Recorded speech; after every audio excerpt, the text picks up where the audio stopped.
Absolutely true. Mark my words. Baylor women's golf today added a really good player out of Florida. Addie Baggarly from Florida. She's going to join the Baylor women's golf team. We'll have her on in a moment. A couple of other notes about the Cowboys, and yes, Hard Knocks, and Oral Roberts, who had that great run in the NCAA tournament, former Baylor assistant Paul Mills. Not a good note about Kevin O'Banner, who was a stud for them and him in that program last year. Addie Baggarly from Florida. She's a transfer. She's now a part of Jay Goebel's team at the Baylor University women's golf team. Joins us on SicEm365 Radio. Addie, first of all, thanks for your time. I got a question because I know you're a fourth-generation Gator. Is that correct? I am, yeah. Okay. So how many Gator T-shirts do you have, and have you learned yet how to put on the green and gold? I probably have way too many Gator T-shirts to count.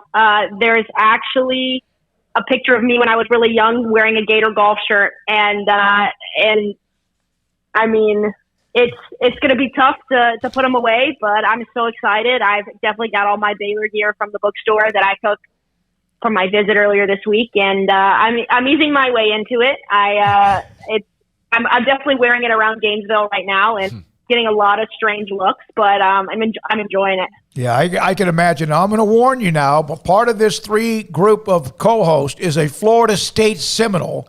So be careful. My. Yeah, and he's about to ask a question, and I'm sure it's going to be sarcastic, but go ahead, Paul. Look, you've made a great life decision to leave Gainesville, Florida, Addie. So, no, but what was it about Baylor that brought you in for your final season? Why the transfer? Why here? So, I've known Jay for a number of years now, just throughout college golf, and he's great. And he was actually the assistant at Florida about 10 plus years ago. And, it just kind of felt like home. I am, going into that journey of going into grad school, and Baylor for me is a lot smaller than UF, as you guys know. And I definitely feel like that's just going to be an unreal transition when it comes to getting my degree in sports pedagogy. And the team is unreal. I mean, 4 out of their 5 out of lineup of last year's team is coming back, and I know Gurley and Kerr really well, and it's just they've definitely made it feel like home for me and making the transition really smooth. Where did golf get into your blood? I know your father played for the Gator men's golf team. Was he the one to put the club in your hand and get you going, or was it some other way? No, yeah, it was my dad. I mean, he's had a club in my hand ever since I could walk, it feels like. But he never pushed me to do anything I didn't want to, and everything golf-related has been my dream, and, I'm very appreciative for that. So, yeah, you've known Jay, and I need to take you back to a Toby Keith event when you were there, and I guess so was the Florida coaches and, of course, Jay. How was karaoke night for you? I take it you talked to Jay. Did our homework. Just told. It was great. I actually have a video of Jay at Toby Keith's house, just out by their pool. He was rapping. I think it was Humpty, and it was absolutely hilarious. And that has just been a video that we laugh at over and over and over again here on the Florida team. And it was funny to kind of relive those memories with him this past week.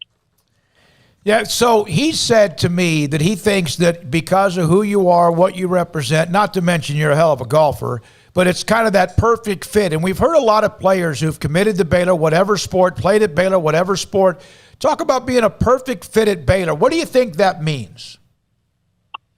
I definitely think that means just clicking like with your family. So I know that Baylor's very tight-knit group, and honestly, so is Florida. And, I thought I had a pretty good fit here at Florida, but I'm super excited to, go and get within that fit and that perfect fit at Baylor with just an outstanding group of people. And, I have never gone to a place where everyone went out of their way to be nice to me. And we're just strangers on campus. And that for me spoke volumes of not only just,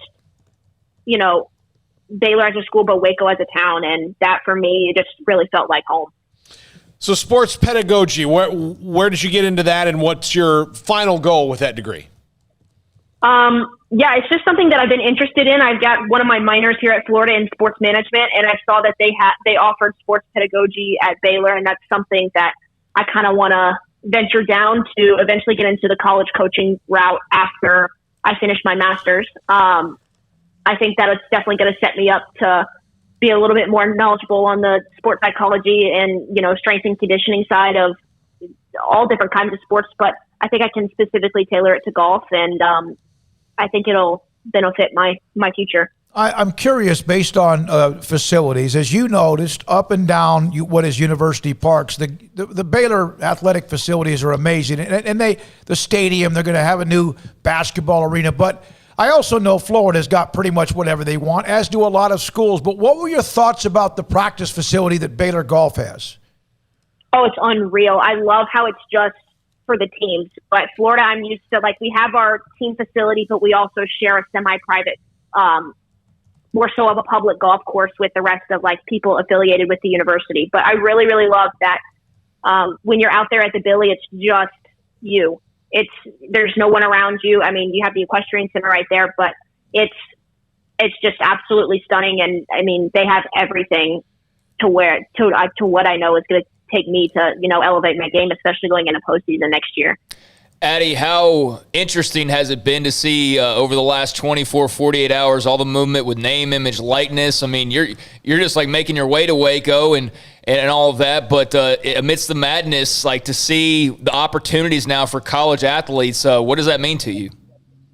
It means a lot. I live with 3 other athletes here at Florida right now, and it's just chaos in our house. And they're big name gymnasts, and they have a lot of people coming their way, and I'm just excited to get settled in Waco, and then we'll cross that bridge when it comes. I'm personally still waiting for the USGA to release a statement based on amateur status regarding it, just to be safe, because there's no harm in that. Yeah. And I definitely think that there's a lot of great opportunities for it, and you're going to see a lot of movement here within the next month and a half, especially once football season gets started, and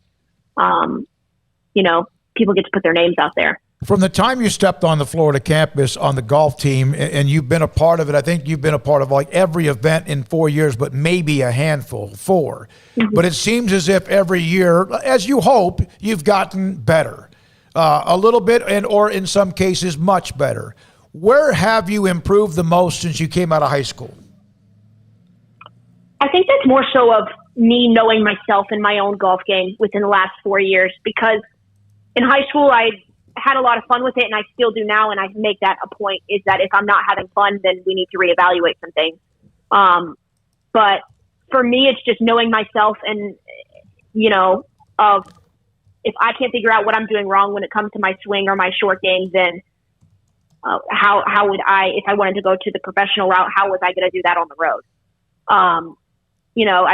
A lot of self-reflection and hard work has gone into it, but I think a lot of it is due to just the mental side of knowing that I'm good enough, and it's because of I know myself better than anyone else. Did you and I'm not saying you said this, but did you kind of get to a point? Golf is hard. It is really, really hard. I mean, it's a matter of millimeters and how you hit it or where it goes, whatever. Did you ever lose the love of the game because you were trying so hard?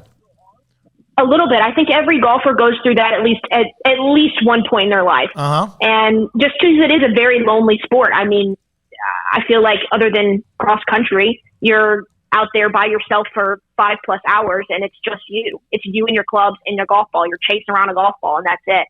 And that can get very lonely. And, I did at one point, but just during this whole transition and after playing the U.S. Open and Augusta, I think I've kind of found that spark again. And I'm really excited that, Jay and Carly gave me a great opportunity to bring that to their program. How jealous are you guys that she said no, played I was about to hang up on you. I was about to hang up on you because I've been to Augusta. I've been fortunate to go to the Masters as a patron, but to just think about laying on a fairway would be enough for me. So what was that like? And they, of course, Augusta National has opened up their arms quite a bit now and opened up some of the restrictions. What was that like? Yeah, they have. Actually, I've played it twice, so please don't hang up on me. No, but it was unreal. When I tell you that like everything is louder there when it comes to nature, I feel like the birds chirp louder, the grass is greener. It's just like it's utopia. It's so hard to explain, but that experience was absolutely phenomenal, and Chairman Ridley and everybody associated with the Augusta National Women's AM has just done an unbelievable job in, including women in their historic golf course. And just, I can't wait to potentially go back next year. When you kick up a divot at Augusta, do you feel worse than if you're anywhere else? Like, oh my God, like that was a big one. I don't know what did I do? Did anybody see me? Yeah, you definitely do. I was like hitting wedges, and I'm like, oh, I'm kind of scared to take some grass. I would be lying if I didn't say my dad did take a little bit of grass back home. Shh. Look, they can't put we it. won't post this later. They are like the CIA. Yeah. They will find that out. We don't want that. We won't put. Yeah, we're going to put this up. But that, man, that's just so cool. You sound so happy, Addie. You do. That's what the bottom line is, right? Being happy. And I know it was hard because of everyone. It seems like in your family, the generations of being a Gator. But that says a lot about Baylor and Coach Goebel that you came here. It does, and I'm very fortunate that he knew how much UF means to me, and I'm able to get my undergrad degree from here, and he's been welcoming me with open arms to take it a step further at Baylor, and I'm excited. I'm so excited. So what's your schedule? When do you, obviously the summer's just about a month into it. What's your schedule? When do you arrive? I arrive in Waco in January, beginning of January. So I'm graduating from Florida in December, so I won't be able to play the fall with the Bears. But, I'm excited for January. I'm still staying competitive. So playing a little bit of pro events down here in Florida in the fall, and then, get things rolling because I know how quick a spring season is in the golf world. And we're just going to hit the ground running, see where it goes. Thank you, Addie. Congratulations. Really, I know Baylor. I know Jay Goebel's thrilled. I know everyone that follows women's golf for Baylor Athletics as well. Thrilled. Thanks for your time. Enjoy the summer. Get that degree, and we'll see you in January. Sounds good. Thank you, guys. Oh, man, she's you could tell. Addie Baggarly. Ads is actually what she goes by. Addie's her official name, but Ads is what she goes by, huh? You were saying she's what? She's happy. I love that. I mean, it's not like, this is something where she's going to stay at Florida, so she'll have to she'll be on campus, but Glorious, another 6 months in Gainesville, Paul. Gainesville is a great place to spend 2 days. No, look, I had tons of friends that went there. I spent a good amount of time in Gainesville. You remember any of that time? I mean, it's like 80-20. Yes. Yeah. At 80 best. that you Patches. don't? Look, it depends on which weekend. That's what I'm saying. A football game. Football games is like 90-10. That you don't remember. No, I remember. Oh, okay. Look, I remember, and I'll tell you, the fans of Florida, the Peter Warwick game where he had a great game and then that essentially put Florida State in the national championship game in 99, he scored a touchdown, and the coordination, and I will give them a salute on this, of the Dillard's bags, because he had gotten in trouble for the Dillard's controversy there and got suspended because he got a deep discount at Dillard's. But like just the wave, and not just little Dillard's bags, like the ones you'd get if you bought 11 pairs of pants. Or 17 shoes. Yeah. There's these big Dillard's bags in that end zone just went up. I love it. Like